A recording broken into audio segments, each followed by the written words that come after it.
Hi there, my name is Zarahwindy, and I would like to welcome you to my podcast. I'm an energy healer, mentor, and coach, helping people create more authenticity and intimacy in their lives so as to reach lasting well being and build meaningful, aligned relationships. I will be connecting with people of similar interests in the show and hope you will find lots of value in it. Thanks for listening. For the last episode of Season 1, I invited Hieros, Gamos, and business alchemy mentor Juliet Tang to join me. Juliet's amazing medicine has been changing people's lives all over the world. She shares her personal journey from communist China to rural Pennsylvania via the Big Apple. Like me, Juliet has a background in energy healing and plant medicine, but went on to mentoring women to grow their businesses with power and grace. In this conversation, we talk about God, magic mushrooms, the father wound, inner sacred marriage, religious trauma, the importance of integration, and much, much more. Juliet also shares a Holy Trinity practice to help highly ambitious women heal their relationship to the masculine. So you'll want to listen all the way to the end. So we're live with Juliet Tang, who's one of my mentors and teachers. Juliet, I'm so excited to have you on my show. Thank you. Lovely to be here. Welcome. And I was just saying how I love that you're closing my first season because there's just a lot that's come up over the past 9 episodes, and I feel like you and I could do an integration together I about. love integration. That's what it's about. It's all about integration, right? It really is. It really is. First of all, before I let you share about your story, I just want to say thank you so much. Working with you has been life-changing for me, and especially I want to say you had a recent post about how this was your most transformative or greatest year or best year, I think was a term you use. And I was like, I felt like, wow, Juliet's really giving me permission to also say that, because it's something I've been feeling, but I have been a little bit reluctant to be so vocal about, just because of what's going Yeah, on. You know what I of mean? course. Yeah, so thank you. And let's just start right in with your own journey and how you ended up from communist China to teaching from Pennsylvania, rural Pennsylvania. Yeah, I know. I just left New York City and I was in New York for about 30 years. Oh my goodness. Really in the heart of the beast. And I just left. I am in Pennsylvania, this horse country where nothing is going on, and I just absolutely love it. So communist China, that's a story on its own. I mean, when we look at it on the grand level, honestly, I'm really grateful that my soul has chosen to have all of these adventures because of kind of like the political climate and this reality that we're in. I actually have a lot more understanding of what's really going on behind the scenes, given that I grew up in communist China. And it's really Marxism and socialism is something that is kind of being promoted right now, so I'm not going to go into that end. So I was actually a teacher for 10 whole years in New York City. Wow. And I feel like a lot of us have had a very similar awakening. At a certain point, you just say, like, I have a higher purpose. And then you awaken to the fact that to your spirit. And then you say to yourself, like, oh my goodness, like I actually have power to take charge of my own reality and to be an active player rather than a passive player. So that was how I left my 10-year teaching career. And back then, that was many years ago, not too many, but a while ago, I ended up being more of a spiritual mentor Yeah. for leaders and entrepreneurs. And a Reiki teacher, by the way. So Yeah. I really enjoyed it back then. And my work was more like on the intangible, in like the intangible realm of like talking about spiritual awakening, because obviously that was my focus at the time. So I find that our medicine is always what we focus on at the time. Yeah. And as we evolve and as our, like focus evolves, the way that we serve also evolves with us. So that was how I started being in this transformation space, being the mentor. And then I started realizing that it was so important for, especially like at first I was working with a lot of men, and then it was women, and all of these women were spiritual coaches, healers. They were really good at what they do, but they were not making any money. Yeah. And I also had that struggle myself in the very beginning. So I realized just how important to actually be able to bridge the 5D and 3D, 5D being all of the talk on spiritual awakening, on the soul, on healing, is not enough when it comes to actually being very successful in the transformation space, having that type of impact that you really want, and serving a wider, like group of audience. So I decided to then be a business coach, and went through all the trainings, like studied from some of the best internet strategists, like global entrepreneurs. So you can say like I went through the extreme feminine in the very beginning, and then I kind of dove head into the very, very masculine space in the transformation space, business strategies, online marketing, sales, money, all of that. And that served my purpose for a while until it kind of stopped, because I started feeling like something was missing, especially when it comes to high level strategies. In that space, it is mostly very masculine. And the business model that most of us have adopted is a very masculine business model, where its focus is on 3D strategies. And the most that we talk about when it comes to inner work is your mindset, and maybe like your unconscious mind. Something was missing.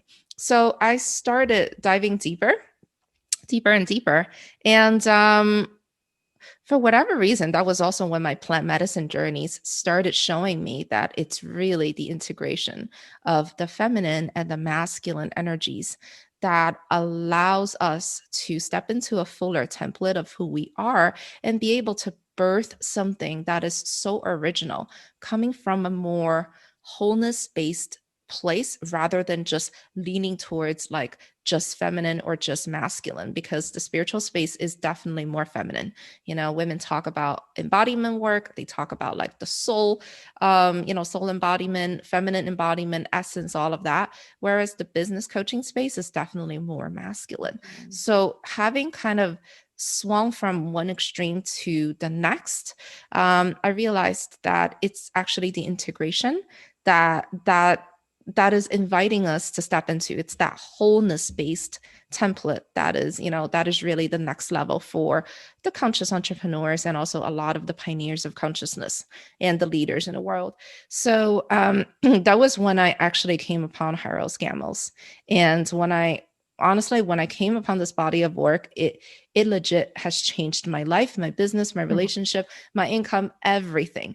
Like, I hate to say like, oh my God, it's just this one magic pill, because it's not. But for me, it's the missing piece, because there was never any kind of bridge between the 3D and 5D, which is obviously very much manifested in our external reality right now. Like, there is just this split between the people who are super spiritual and the people who are very, very like grounded, who are more like living on the 3D maybe. plane. Yeah. It can be real materialistic too, but there is no real bridge for someone to be able to embody that divine energy, but also is very, very grounded and anchored on earth, and is able to communicate in such a way that, like people can receive their teachings. So, in a nutshell, that's been my journey. And this is how I ended up being, offering a slightly different type of work. That is, even though there is a business coaching component to it, the focus is really on, currently it's on helping women heal their relationship with their inner masculine, raise the king, and also to reunify with their masculine. Because the moment we do that, our relationship with God, with men, with money, with mission, with all aspects that are masculine shifts. So that shift has to come internally first, and then it's manifested externally. Right. Wow. Thanks for that's like a condensed version of all your teachings and your I tried. No, amazing. Thank you. I want to backtrack a little bit, because Personally, one of the reasons I was drawn to working with you, other than your, amazing writing skills, I want to say, and the energy that transpires through every single one of your posts, is your background in energy healing. Particularly, you know that I teach Reiki and also in Yeah. plant medicine, so I also work with plants a lot. So I really, resonated on those levels. And so you did mention, I wasn't planning on talking about plant medicine in particular, but you mentioned how it kind of helped you get a global picture, which often is what plant Mm-hmm. medicine does, right? It kind of removes Mm-hmm. us, gives us a big picture. So how long have you been working with plant medicine? And Mm. yeah, and can I you talk a little bit about your journey with that? Yeah, so it's been over 3 years. And my first journey was with ayahuasca, and that was in Colombia. And I know there's a saying in a transformation space that the moment you drink your first cup of ayahuasca, there is no looking back. Like your life Yep. just changes forever. So obviously, that was my experience. And since then, I've done ayahuasca, but then I slowly actually transitioned to doing magic mushrooms instead of ayahuasca. And what I find is that it's a really, really beautiful technology. Like when entheogens are used correctly under the right set and setting, it's a beautiful technology that can assist in the process in your own evolution, not to replace it, but to assist. So for a while, actually, somewhere in my journey, I was actually a psychedelic integration coach Yes, because I I went through know. this. I went through this phase that I was looking at all of these people just like going to retreats week after week with zero integration. So they started using what was once a tool uh, as crutches, and there was like zero bridging. Recreationally with mushrooms. Yeah, yeah. I mean, Which I is don't even even know if it was worse. if it was recreational. It was just more like Yeah. oh, I just need to. I don't have the clarity right now. I just need to go drink my next cup of ayahuasca, or I just need to go to another retreat in order to do something. Right? They started placing terms and conditions around what they're capable of achieving, and they started just kind of like bypassing the human journey. So for a while, I was actually a psychedelic integration coach, and back then I was already kind of like really tuning into the space of integration, how important it is for us to bring almost like divine codes and fully allow the codes to transform our own coding from the inside out so that we operate from a more unified place rather than there's this like internal split of I know this, I think I know this, I have this clarity, but my internal operating system is still kind of like functioning like the old me. So that was when integration started becoming more and more important to me, until I realized that my role is not really psychedelic integration. It is literally the integration of all of the polarities in life, the feminine, the masculine, the human, and the divine aspects of who we are. So that's when the Hieros Gamos comes in. Okay, so then that's a perfect segue into can you explain here's Gamos for those who aren't familiar Absolutely. with the term? So it is commonly known as the marriage, the sacred marriage between the god and the goddess, or the masculine and the feminine. The way that I have understood it and the way that I've embodied it and teach it is that the marriage actually comes first between mortal and immortal, between human and God. And then it is under God that the masculine and the feminine both exalt themselves and enter sacred union. Meaning, the way that I actually teach it is based on what I call the Holy Trinity consciousness, that there is God above, and then there's the feminine, and then there's the feminine on the left, and then there's the masculine.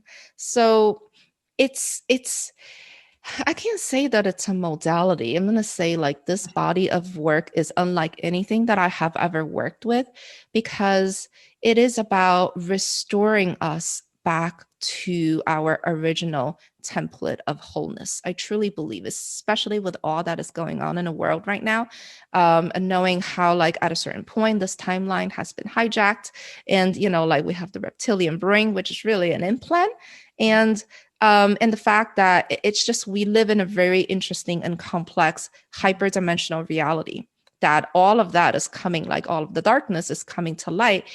at a certain point, I feel that humanity, or at least based on my research and based on all of the downloads that I have received, humanity has been hijacked and our DNA has been altered. So being in in the space of Hieros Gamos, reunifying, healing our relationship with God, and then for women, healing our relationship with our masculine allows us to reunify within. And the moment that we do that, we actually transmute the lower codes, more like the shadow codes of the feminine and the masculine, into the higher codes that are more out of our original co-creative codes, as opposed to a lot of us are just born on a lower timeline where we are operating from our shadows rather than more like the divine aspect of the feminine or the divine aspect of the masculine. So all of that is done. The marriage between the god and the goddess, or the marriage between the masculine and the feminine, is actually done under the marriage between human and God. So that's my definition of Hieros Gamos, and it's a way of life, I would say. Mhm. Juliet, what about people who maybe are not don't use the concept of God, or Mm-hmm. either triggered by that? Can they replace it, or how would you address that? Yeah, so this is actually interesting because in my current group, um, even women who are not raised in a religious background, kind of like, oh my God, I have this, I have this hesitation with the word God, and I Yeah. want to replace it with universe or source or divine. Does I it know in work? the spiritual community that is something that a lot of the people do. And I used to do that for many years, Yeah. but from my own research and based on the experience of just knowing what's the truth of our current reality, I actually realized that there's a difference between God, the creator, and then the creations. So the universe is actually a creation Mhm. of God. All of us are creations. We're children of God, and God itself, the source, the 0 point, is the ultimate creator of all. So the way that I approach it is that it's really hard to not bring any history into it. So I'm just gonna go there. We have our connection with God has been so just like cut off, butchered, so much so to the point that there are so many distortions in this world right now. There are distorted religious teachings and there are distorted spiritual teachings. And the reason why so many of us initially feel some resistance towards using the word God is because we unconsciously associate the word God with religion automatically. Even if some of us did not grow up, like I never grew up in a Yeah. religious background, it took me years to even use the word God, because the moment that I started doing it, I was like, oh, I hope people don't think that I'm a religious freak Yeah. or like whatever. Yeah. And that in itself, to me, is an invitation to look deeper, as in, can I get curious enough to see what is the driving force underneath that layer of resistance? Mhm. Because in the end, the way that I like to say it is that, what would happen if we just take religion out of God? Because religion does not own God. Even spiritual teachings do not own God. God is God. So if we are hesitant with even saying that word, then Mhm. that usually tells me a lot about what our approach or what our feeling is in regarding to entering into this loving relationship with the creator. So I usually just use that as information instead of saying like, oh, you're wrong or you're right, things like that. I'll be curious, like, hey, what's underneath that? Why aren't you comfortable with using that? And that would open up all of the things that I know that are currently actually preventing them from fully receiving from the creator and fully receiving that divine grace and be in communion with God. So that's usually just information for me. A lot to feel through, definitely, especially in a country like the Philippines, where Yeah. we were colonized, and the Yeah. Spaniards came, and it was very trauma. I mean, I can still Yeah. feel it. It was very with their God, Yeah, of with their course. father God. So that trauma, I feel like, needs to be healed at the same time. And actually, it's Yeah. perfect to heal that colonial trauma at the same time as we restore those the templates within ourselves as well. Like Absolutely, because what parallel. is stopping us from actually fully embodying, fully activating and embodying that wholeness template is the trauma to begin with. All of these are energetic clutters that are taking up space in our body that are holding us back from being in full communion with God, which, really doesn't belong to any religion or any spiritual teaching. So currently in my group, this is coming up a lot as we're going through it. Women are like, oh, I feel more comfortable with using the word universe because I feel like there's religion attached. So all of those things are just really great indications for us to work through when it comes to, entering into the sacred union. I think you also had a post recently where you talked about our father wound, our relationship to the father, and Oh yeah. you mentioned the Asian father, and so there's also, like you mentioned, there's that correlation between God and religion, but there's also that Mhm. correlation between God and the father archetype, right? Absolutely. Absolutely. So ultimately, ultimately, what I have observed in having done this work and having helped a lot of women through this is that the way that our feminine relates to her inner masculine really greatly impacts the way that we relate to God. Because even though on an intellectual level, we're like, oh, my inner masculine is a high king. He's not someone who would ever disappoint me. He's not someone who would abandon me like my dad did. However, unconsciously, and also because of the coding in our body, from all of the things that we've been through, we unconsciously project our previous experience with men and with father onto our inner masculine and onto God. And this is something that, again, when we do this work, it is brought up consciously so that, when you do this work, honestly, there's nowhere to hide. Because the moment that you start to say, oh no, I feel like God is someone who's just out there, who wants to punish me and doesn't care about me, automatically we know like there's some kind of religious trauma that's coming up. Or I feel like God is just someone who abandons me. Oh, what was your relationship with your father like? Because ultimately, God is the source, God is the provider. But somehow in our little human minds, because of the way that we grew up, and we automatically saw our fathers as the first male and first provider. So if he did not provide, which probably like some of the Asian fathers, like I know my dad was kind of like emotionally absent, and he physically provided, but he was completely emotionally Yeah. withdrawn. He was unable to support us emotionally and mentally, and instead I had to kind of like grow to be the figure that supported my dad. So my relationship with God was always very much tinted by that, and thinking like he just doesn't care.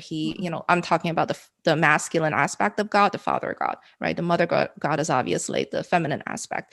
So my relationship with God, even though for years I was doing all the spiritual work, there was always this like firm belief somewhere in my mind that I need to do all the work because he's not gonna provide. I need to show up. I need to take charge, which was actually the reason why I went into business coaching, because it's all about you're the creator, you're in charge, you're here to do everything. And that worked until it stopped working, because it was like all of the burnouts. There was this feeling of disconnect, and it was just feeling like I was just hustling and forcing everything, as opposed to just being a co-creator, learning what it's like to polarize so much that my feminine is sitting on her feminine throne in the receiving position. Yeah. And she knows how to receive from Father God and from my king, from my inner masculine. So that is the role that the father actually plays in all women's lives, where we kind of just unconsciously constantly project the father wounds onto men also, I would say, because men is another aspect of our inner masculine. Ultimately, the way that we relate to our inner masculine is just so impacted by the way that we related to father and we related to previous men. And that's when we do this work, all of that comes up for healing, so that we can release it and then enter into union from a place of purity instead of from shadow codes or wounds. Wow. Um, I feel like the receiving part is such a overlooked component. Like personally, I felt that I was very receptive until as early as yesterday, something happened, and I thought of you because I was faced with a this offer, and I was like, no, that's too much. Like I can't receive that. Like so, I was rejecting it, and then I saw myself Yeah. rejecting it, and then I'm like, wait, why aren't you receiving this? And then I thought Yeah. of all the internal, the Hieros Gamos, the inner temple work. And I was like, that's why we do the daily practice. That's why we do daily devotion to train ourselves for Yeah. when this when this arises, Yeah. we're like there and fully present, ready to receive. Because I really was seeing myself rejecting this, this energy of provision that because I'm Hmm. not, I wasn't, it's new. It just felt new and unfamiliar. And so Hmm. of course I was like, no, no, no, no, no. I can do, like, no, you don't. And then I was like, wait, wow. Okay. I can learn to Yeah. receive Yeah. more and Receiving is more super and more. important. It's super It's important. amazing. It's Yeah. actually got a lot to do with how much a woman allows herself to be energetically penetrated by the divine masculine energy. Because for a lot of women, because of our previous wounds relationship with men, and we constantly project that onto our relationship with our masculine. From what I know, a lot of women don't even have a relationship with their masculine. Like the first time I walk them through a certain alchemy, it's just like, oh, like there's nobody there. There's nobody sitting on the king's throne. It's just been me the whole time. I'm a one woman show. Instead of being in Hieros Gamos with your king by your side and with God above, I've been a one woman show. I've been the man and I'm trying to play God, but all at the same time, the feminine cannot fully embody her essence and operate fully from her essence when she's so pulled out of it, when she's busy playing the man and also trying to play God. And that is the difference when you understand how to cultivate this inner reunification, this marriage between these two polarities versus I'm just going to try to do everything on my own. So when the more firmly that we actually sit on the feminine throne, the easier it is for us to receive, because the feminine energy is the receiving. It's like the womb, right? The masculine energy is penetrative, Mhm. and he is here to give, and he is here to direct and to lead. So all of these are part of the feminine masculine dynamics that once you do the work, you can never unsee some of the things that you see. I think what one aspect I love about this work is that for a woman who's been hyper masculine, just out of fear or whatever, it doesn't even matter, but very masculine in her career and work, and of course having a degree of success, but feeling it's very scary to tell her, no, you have to surrender, you have to receive. And so I like the fact that it's really focusing on that inner work. So meaning to say she can, stay at the head of her team, manage her finances, like a boss and all that. And then, during her reflection time, whatever her devotional time, do that surrender within herself. I think that's kind of, Yeah. reassuring. Yeah, absolutely. And I also find this was at least me in the past, and these are like this is from the ambitious women that I have worked with who have created a lot of success. A lot of times we're actually putting on a hyper masculine persona in order to compensate for our true feelings towards the feminine. Meaning, a lot of the women unconsciously have this belief that being feminine is actually, it means second best. It just means that Mhm. you're not here to play the game with the big boys in this world that is obviously so far masculine dominated. So also the two movements that have really shaped a woman's thinking in today's world would be the feminist movement, which is actually it's extremely disempowering to both men and women because it's trying to make a man out of woman by throwing gender equality into it, when in fact most people don't realize that each of us has feminine and masculine. So Mhm. when a woman is butchering the masculine and she's trying to be him, she's actually depolarizing herself and pulling herself out of the essence, while at the same time trying to be in an internal battle with the masculine, because she feels that like men are this, men are that. So that is one thing that's been extremely disempowering for women, that I find like a lot of the teachings are still highly alive in today's society. Even I see it even in the transformation space. And we don't need a man, we don't need that. We're all this, we're like the man, we're the alpha. So a lot of that can be just a way to compensate for how we truly feel about being fully embodied in our feminine essence, and what are some of the distorted beliefs that we have around being feminine. Because if anyone thinks that being feminine means being second best, or she's passive, or she's just going to sit there and do nothing, that is not what feminine is. That is disempowered feminine. Mm-hmm. An empowered feminine is someone who is so integrated with her inner king that the masculine qualities actually show up in her without her needing to be the man. So she is someone who exhibits stability. She is someone who manifests easily. She's someone who is grounded, who has clarity, who has structure, but she's also very embodied in her feminine essence and is very radiant in that. That is what an embodied feminine is. And there's also the New Age movement, where the focus is mostly on goddess movement, soul embodiment. Some of the teachings are good, except there is no exalted masculine. Mm-hmm. So again, we're butchering the king without kind of like coming from the place that the king is actually inside of us. Mm-hmm. We have that yang energy inside of us. So mm-hmm. when we only focus on the feminine and we're not focusing on the masculine, we're completely out of balance with ourselves. Mm-hmm. And there's no exaltation of the feminine unless she actually polarizes so much that she is here to fully magnetize the masculine and to co-create with him from the inside out. So I kind of feel, from like my observation, it looks like the teachings from both of these movements have had an impact on a lot of women's journey, especially women in the transformation space. Like they're either, like very much into like all of the goddess work, or they're like, it's all, like I'm in charge. It's all about mindset, all of that. So that is just reflecting back to us our original internal split. Because the moment that we actually heal the split and enter into reunification, then we create from wholeness, and then that external split will actually look, like it's going to be healed as well. So all of that, like that, all of that externally is just reflection of that internal split. Yeah, as within, so without.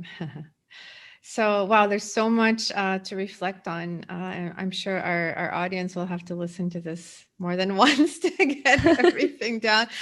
Juliet, there's one thing that I mentioned I would love to address with you, and it's some of the teachings, especially from male coaches, is about that external polarity where the woman is in submission, the man is in leadership, devotional leadership, and the woman kind of expresses without outcome. Like, what would you say to those teachings? Do you find they're congruent with your inner teachings? Yeah.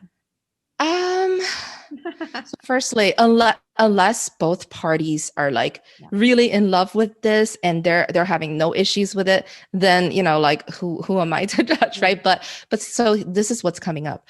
The internal polarization actually doesn't necessarily, like, it does show up in our relationships, in which a lot of the times we want to make space for our men to take charge in certain things. We want to make him feel like we want to respect him, because masculine needs to be respected. Mm-hmm. We want to also create the space in which he is free to embody his purpose, and that he is free to explore the different adventures that his masculine heart calls him to explore, right? Because the masculine does want to go on a journey of chasing after treasures, after their purpose, things like that. Mm-hmm. So in that sense, it's really about the feminine polarizing so much that it does show up in that relationship. But I feel like anything can be taken to the extreme,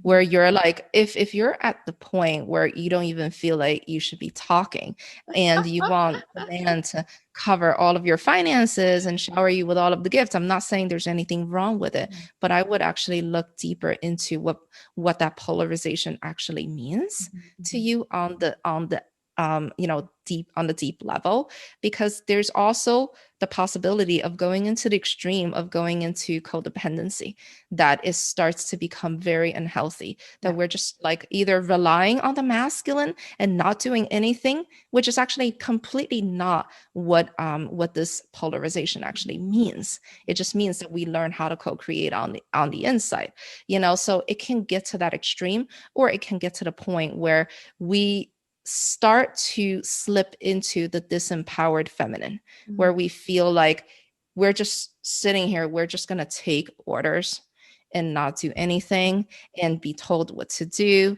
Mhm. So all of that actually requires, the way that I look at it is that, as it always comes back actually to internal work first. Yeah. Because if we try to apply all of these principles in an external relationship without both parties being able to fully exalt their own polarity and at the same time enter into a very healthy relationship with the other polarity internally, that is all of that unhealthy stuff is going to manifest externally. So the responsibility comes back to, is the woman doing the internal work to have this healthy and mature relationship with her king, where as he matures, she is also maturing. Mhm. And externally, it's going to show up as her maturing more and more and being able to fully receive from God and then from his king. And the man is also simultaneously doing this work to mature his masculine and his integration with his inner feminine. And then we're bringing these two together externally into a physical relationship, as opposed to just taking these teachings and let's dump all of that onto the physical relationship. And meanwhile, not doing this inner work, Yeah. because here's the thing also, when it's a physical relationship in 3D, when it's internal, it's actually not just between a man and a woman. There's also God. And God is the one who is actually giving all the direction, and God is the one who's guiding. So when it's in that external relationship, unless both are so connected with God and they're doing everything that is in alignment, it's very, very easy to Mhm. distort these Mhm. teachings and slip into the shadows. So that's just my feeling. Yeah. Yeah, that makes sense to me. Thank you for that. I feel like what's missing in these kind of relationship, dating coaching, um, teachings is the inner work, actually. It's the inner work. Now that you mention it, it's kind of clear to me now. And I'm thinking back on another teacher's post that really made me stop and pause. And he was writing, um, are you ready to not have a 3D king, actually? And like Mm. focus on that inner work. And I was like, wow, that's a Mhm. really important question, because the priority, and I always share this with my clients and my students, it's really the inner work. And then Yeah. let the external work will just kind of work itself out, because sometimes we don't even know what's best for us externally. So Oh, absolutely. Absolutely. There's also the part that when we are truly in this union with God and with our masculine, we're not really trying to we're not trying to tell the divine masculine what to do, meaning like the feminine has desires and then she can ask, Mhm. and then however it comes to us is up to God, is Right, up to the right, divine right, masculine. So when we put too much expectation on the right. external, we're actually interfering with the entire process, versus just like submitting everything to God and then allowing. And again, this is when we can easily slip into new age bypassing, because this is when like, people will be like, oh, I don't need to do anything, it's all in God's hands, it's all like, I just need to do nothing, which is absolutely not the truth. Which is why it then always comes back to how embodied are you in both polarities, that you can actually operate from the integration of both, as opposed to leaning into one extreme or the other. One is trying to control every outcome, the other one is saying I'm completely helpless and powerless, versus, what, I recognize that I Mhm. am both human and divine all at the same time. I am a creator, but also at the same time I'm completely powerless when it comes to what God's will is, and then operate from the union of that place. That usually leads to an extremely different outcome than us trying to kind of like control it every step of the way, which, like, I know this is what our human brain wants to do anyway. But when you get the bodies involved, when you kind of like once you restore that original template and you deepen into that, you start to feel more and more safe in terms of submitting and surrendering and having that faith Mm, that you are being provided for no matter what. And that provision first comes from internal. mm, And then that's going to show up in the external reality. It shows up 100% of the times. However, the goal is no longer like, I want to tell God to give me this. This is my tactic. It is the goal is actually deeper union. I mm, want to enter deeper union, with God. I want to open my heart to God and also to my King. And the happy side effects are like, more money, more clients, more mm. joy, more love, more grace. All of these are just happy side effects of this internal shift. So it does come back to the internal. Whatever external that we decide to do is just whatever action steps that we receive Mm. from God, from our masculine, and then we do what we're told. And that's it. That's the submission part. Beautiful, beautiful. So, I'd like to ask you now, before we wrap up, um, what would you tell a woman who has been so used to, so like a very successful, maybe businesswoman, and she's been so used to working from that hyper masculine overdrive space where you've been in, and but she's really depleted and tired and ready for a change, but just can't get out of that rat race. Like where could she start? What would you where would you direct her to start? Yeah. So first, there needs to be a desire that, hey, even though I've created all of this success, something's not working for me, and I want to change. That desire needs to be there. And once that desire is there, I actually have a very simple exercise that I just give to all the women, which is if you're like looking at this triangle, and let's just like pretend, first of all, God and our King are actually inside of us. So we're never talking about a time where they're external, where we have to submit to something external, right? It's always internal. Yes. So if you're looking at this triangle, and on the left bottom is the feminine throne, on the bottom right is the masculine throne, and on top is God. Where exactly are you?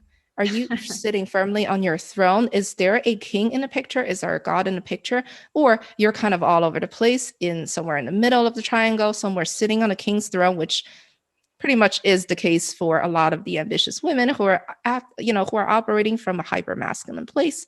Yeah. Where are you sitting? Yeah. And the second question is, what is your relationship with, let's pretend that now you're walking yourself back to your throne and you're looking at the king, you're looking at God. What is your relationship with these two?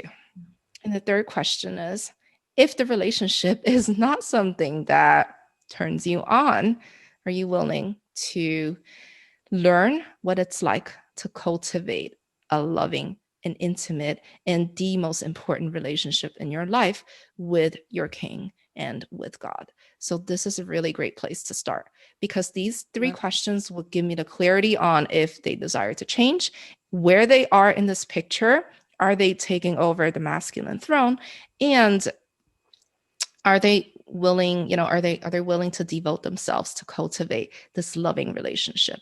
And to even like just ask, if the answer is yes, to even ask their own king, how would you like me to show up with you? What are some of the things that you would like me to do in order Mm. for us to deepen into this union? It's like any other relationship. You've got to ask, and you've got to create the time and space for each other so that you can all mature together. It's no different. It's just not external, it is internal. Mm, mm, mm, mm. Wow, that's beautiful. I love that exercise. I have to say that I look forward to my, inner marriage practice every day, even if it's very short, like you mentioned, but just kind of Yeah. checking in and settling into that feeling is really healing, actually. So thank Yeah. you so much for that. Yeah, it Um, is extremely healing. Juliet, I'd love for you to share a little bit of your offers. Are you opening up a course soon, or taking people one-on-one, and maybe what they can expect from working with you? of I Feel Again? Absolutely. So currently, I have a Rewrite Your Love Story with Your King course that is open. And it's a 6-week group program for women entrepreneurs who are ready to go on this very intense initiation. I mean, I'm going to say that, a lot of the discomfort will come up in the beginning when you are looking to deepen into your union, and everything that is preventing you from entering into sacred marriage will come up.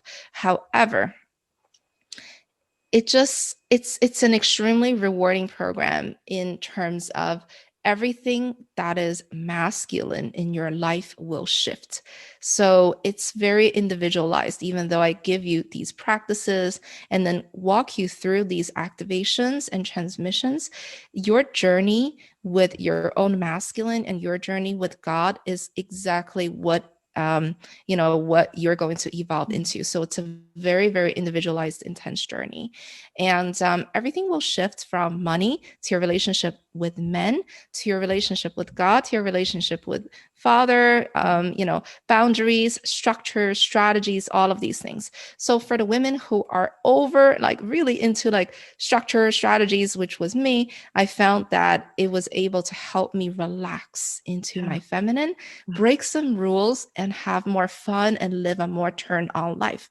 For the women who are in the other spectrum, in the other end of the spectrum, where they resist structure, strategies, they're all about the feminine, this is going to help them strengthen their bond with the masculine so that they can, implement the structure and strategies that are actually going to support them in their lives and in their businesses.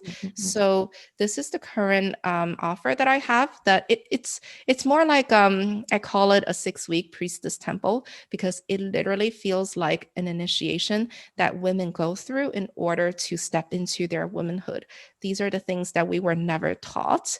So it allows us to really mature into more of a template of a lover or a devotional queen to our king, and to also to Father God, and learn what it's like to be provided for, learn what it's like to receive.